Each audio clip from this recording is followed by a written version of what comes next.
Assalamualaikum warahmatullahi wabarakatuh. Pada pembelajaran BDR, belajar dari rumah. Ini merupakan uji coba yang kedua, yang tujuannya adalah yang pertama untuk melatih kalian bagaimana belajar lewat jaringan. Oke.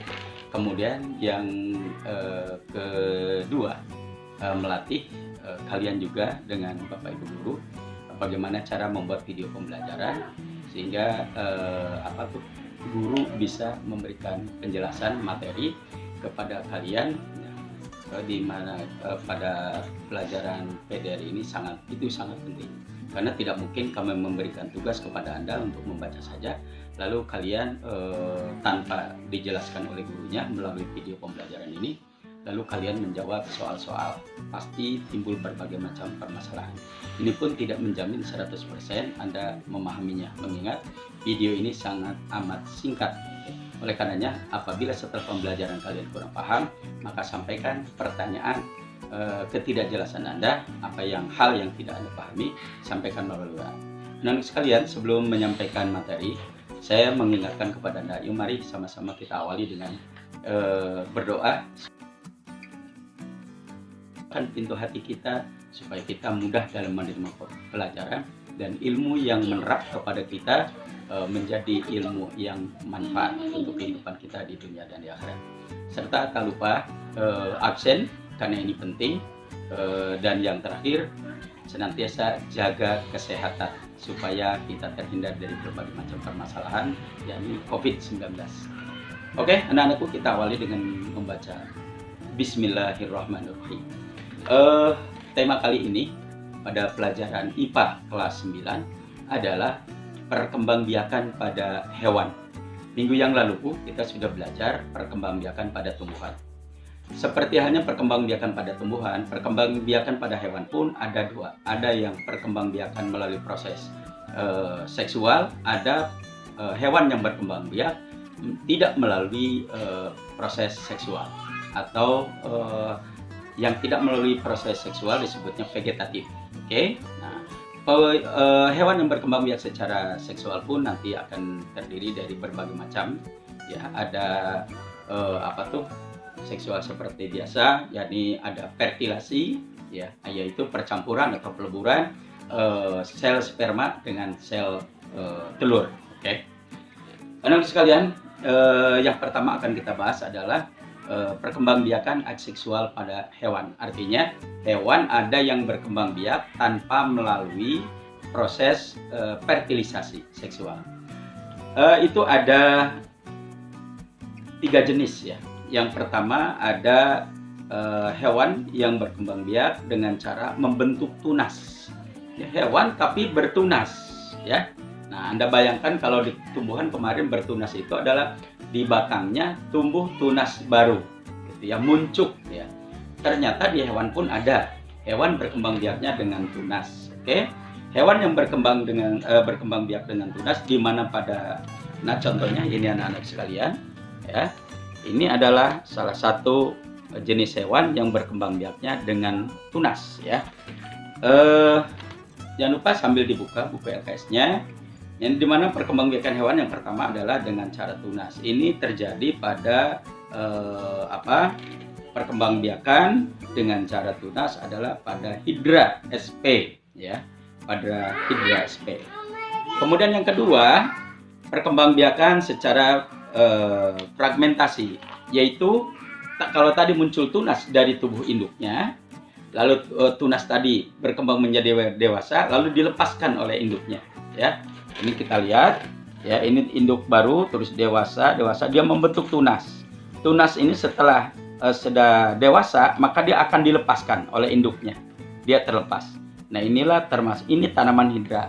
Oke, ini hewan ya, termasuk jenis hewan hidra.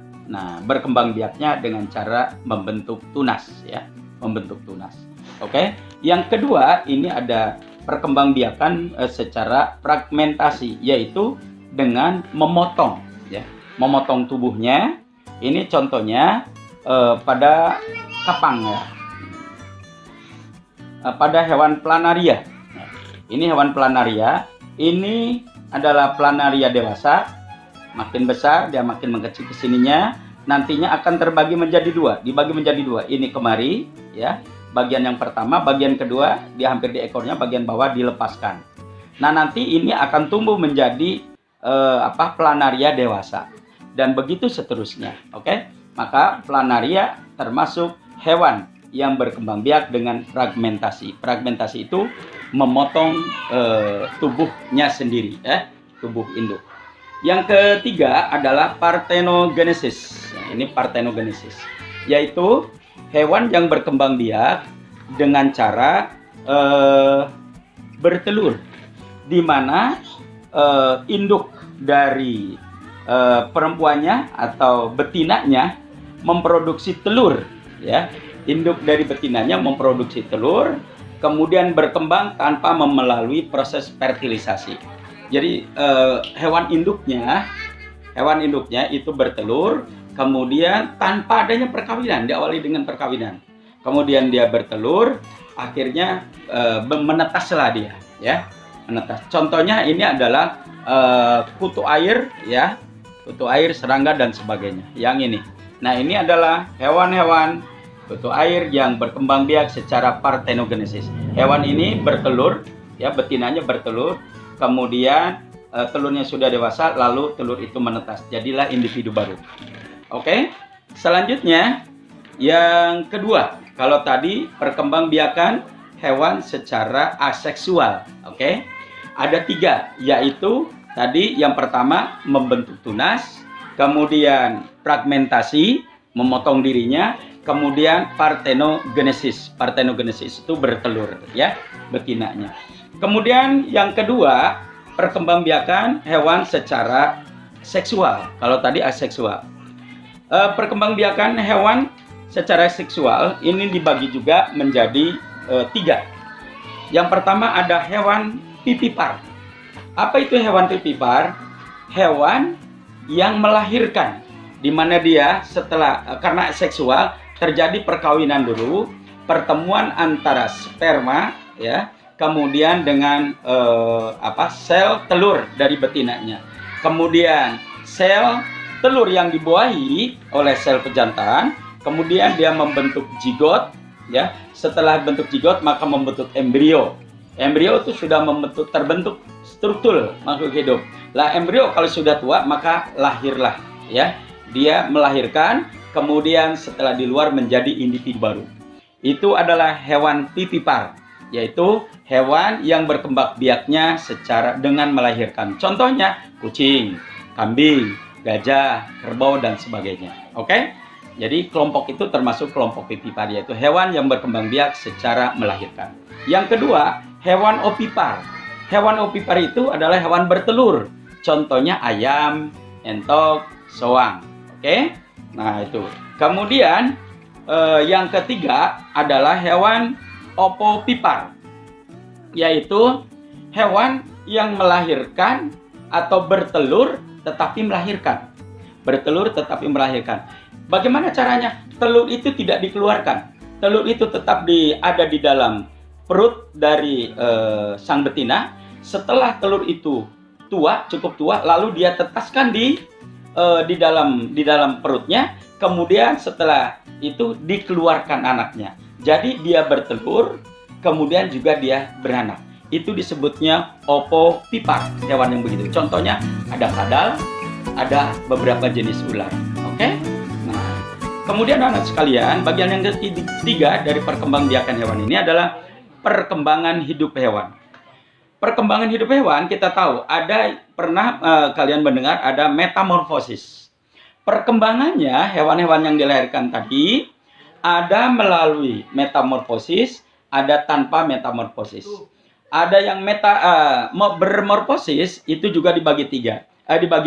Ada morfosis sempurna, ada morfosis tidak sempurna. Kita bahas dulu yang pertama.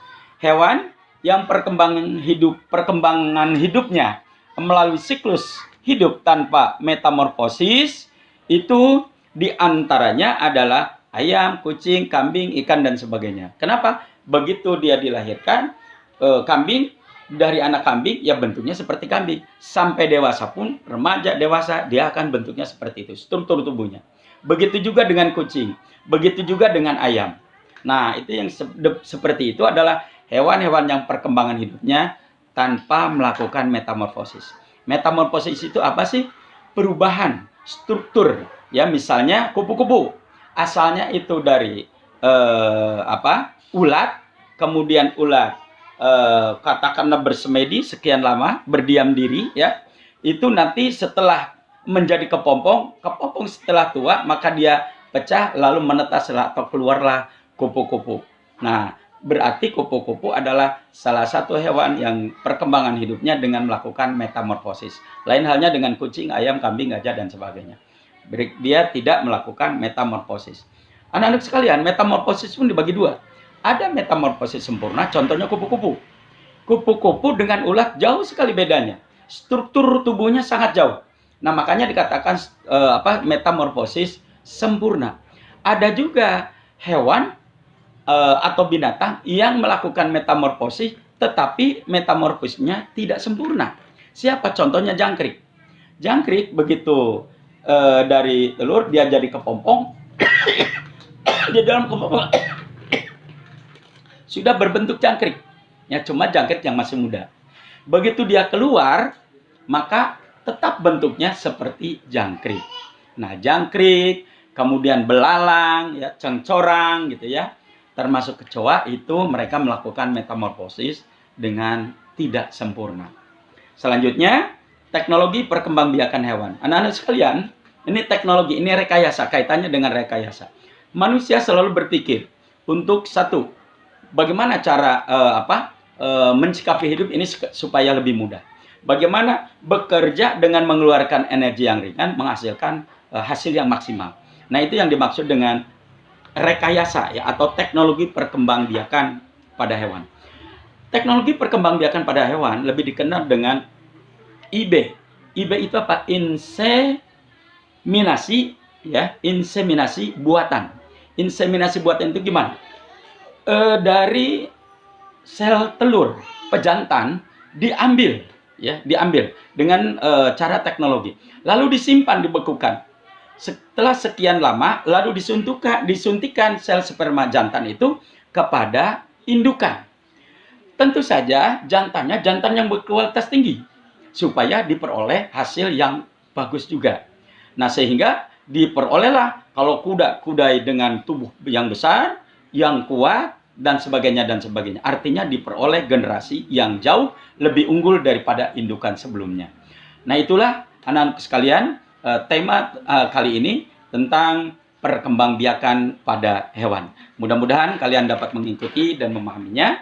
Kalau ada yang kurang jelas, dibaca lagi bukunya. Kemudian masih kurang jelas, silahkan ditanyakan kepada gurunya, kepada saya, melalui WA atau apa saja.